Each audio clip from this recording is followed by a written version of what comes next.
Today's task is these two tanks. There was some kind of weird growth going on at the bottom here, so I just brought it down like that and hit it up with treatment all night to ensure it's not some kind of fungal thing in this tank. And it killed it all, so it worked.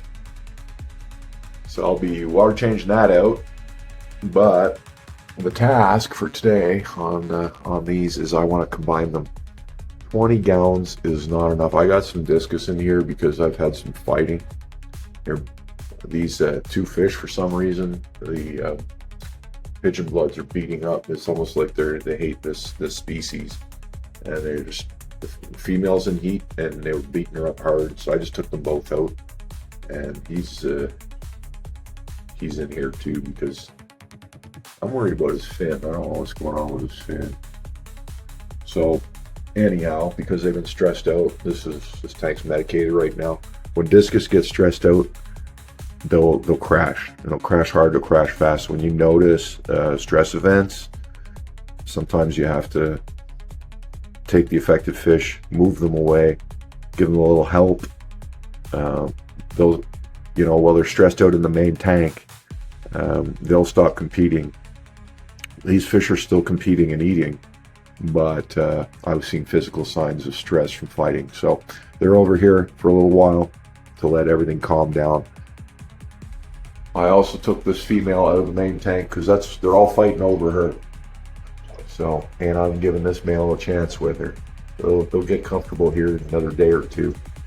And when they realize there's no threat to the eggs, they'll probably give it a shot. I mean, we all know what's going on with these guys. They ate their last batch. This filter, I love it. Okay, like, it wouldn't be enough for a 65-gallon tank on its own, but I don't need it to do that. All I need it to do is pick up poop, and it's perfect for that. So this setup, extending the tube down, laying it down flat on the bottom, close to the middle, seems to just grab everything eventually. There's a little bit back in the corner there, but that'll just slowly suck its way in, and it gets it all. I dumped it earlier today, and this morning, like an hour ago, and it's already got a whole bunch more. So fish are doing good. Otherwise, over here, the tank has calmed down. So this aggression probably means they're all going to start pairing off and laying eggs, which is why I have to get this station operational. And what's going to happen here is the filtration. That sponge filter is going to come down here. I have a small UV filter up in the corner there. I was running it in here just as a filter, but I'm pulling it because it's black, and I want to keep as much black out of this tank as I can. So it's getting pulled. It's going over there in that bottom one. So there's some UV running. It's a pretty good little UV unit, and it's good for I think it's 50 or 60 gallons. So it's going to handle the 40 gallons just fine. All filtration will be in here. There'll be a sump pump in here. Sump pump's going to send the water up, and then I'm installing this up there. I'm hoping it's going to work, but it's purpose made for barrels, rain barrels, to link them together. So you just stick your rain barrels beside each other, and you drop that between the two rain barrels. And when rain barrel on the left fills up, it overflows into the rain barrel on the right. It's just an automatic siphon, and it's going to work for this. And I think it was $6 plus tax. Tax and delivery got it to my door for about $8, or just under $8. So I'll be using these a lot more in the future, simply based on the economy of the product. And I found that on AliExpress. You probably find them on Temu. But yeah, they're rain barrel overflows. So instead of spending $80 on aquarium overflows, for tanks, I'd say up to 75 gallons, this will do a good job. This will do a fine job. I could even run this on a 120. I bet you this has probably got a bigger flow rate than what I'm doing on my Oscar tank downstairs. I'll have to test it, but I'm expecting this to work better than even the things I was rigging up downstairs. Very simple. It's going to be very effective. I'm sure of it. I haven't even tried it yet, but watch what I do. Let's get to work. Okay, we're almost there. I got a 200 gallon per hour pump installed here.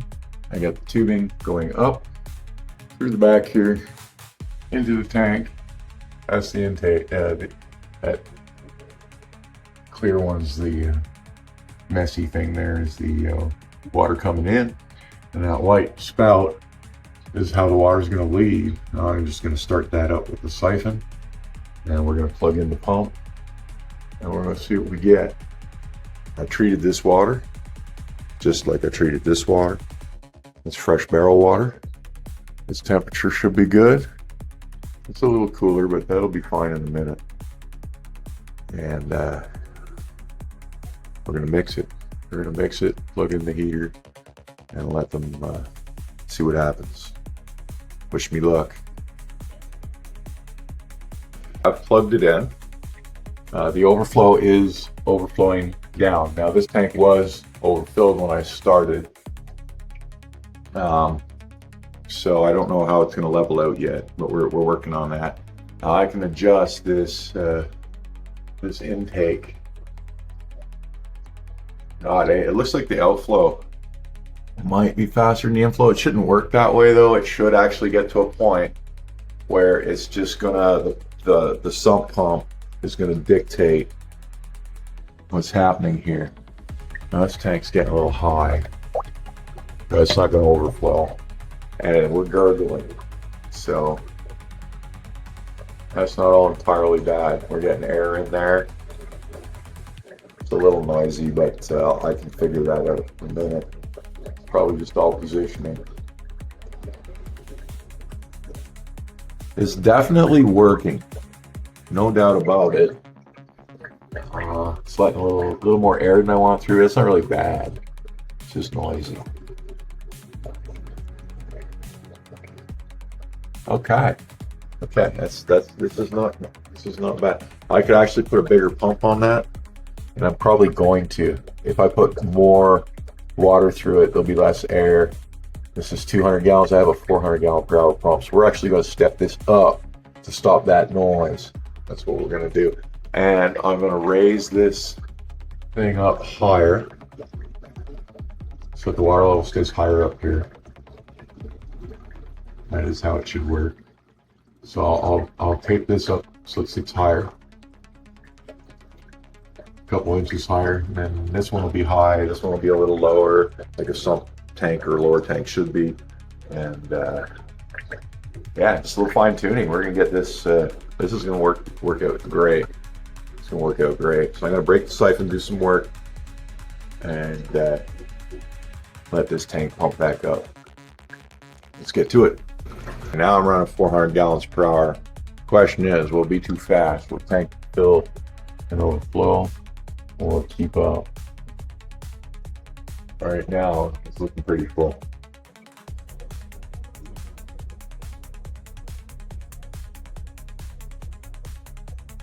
Some crud coming out of the hose, that'll sort itself out. I think it's overfilling. Looks like it's increasing. That's not good. I can turn the flow down now. Okay, so it's all set up. It's been running for a few hours. I've got my other mature pair up here. They haven't laid eggs in a while, so we'll see what they do. But she's been getting picked on, and there's a whole lot of fighting because of her. So my fish are all going back into heat, basically. So in the next couple days, when they get used to that I just moved them, they're mad. These guys are down here because the fighting, they were a part of the fighting. They got really stressed out. They needed a break. So they're in here. I've also medicated this whole system just because these guys were stressed out. These guys didn't really need it. But I haven't really been keeping fish in here, so I want to make sure there's no fungus or anything. And so it's just getting dosed out to make sure it's clean. And that breeding station's up. I have to replace this heater. I'll have one on the way shortly. It's puttering out. It's only bad if the flow somehow stops, but it's been running all day now, stable. It's going to be just like the rest of my tanks over here, and it'll stay warm enough until tomorrow or the next day when I get the heater. The only reason I want the heater is if everything shuts down, there'll still be an air zone on the heater running. If the pump, that one pump fails for some reason. Just redundancy. But it's good right now. It's running right now. And that's all we need. And the water looks really clear. I've got a UV in there, keeping all the filters down low. Loving it. Loving it. And we got this side of the fish room. You know, a pair that just doesn't stop laying eggs. They're like a machine. So they're in the biggest tank. There's that nice new filter. I'm loving it, by the way. I don't have to clean poo anymore. Set up like this, it just gets it all. If you put it in the middle of the tank, it just draws it all in. It's great. Look how clean that looks. I haven't gone in there with a hose in days. And then here, look.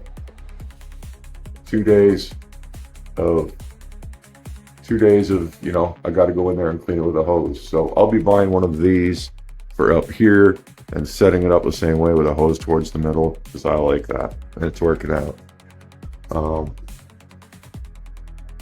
Yeah, and we're back to peace over here because we removed all the ladies in heat. She could still pop off soon. She's the last known female in the tank right now.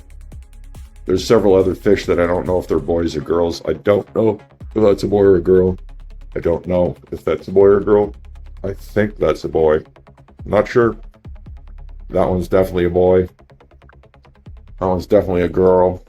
That one's definitely a boy. And I think that's a boy. So, anyhow, that's today's work. That's today's video. That's today's upgrade. These would not work as 20-gallon tanks, but as a 40-gallon continuous flow setup, like there's 400 gallons per hour running through them both, lots of flow. That changes the equation. I think these will work now. Thanks for watching. We'll catch you on the next one.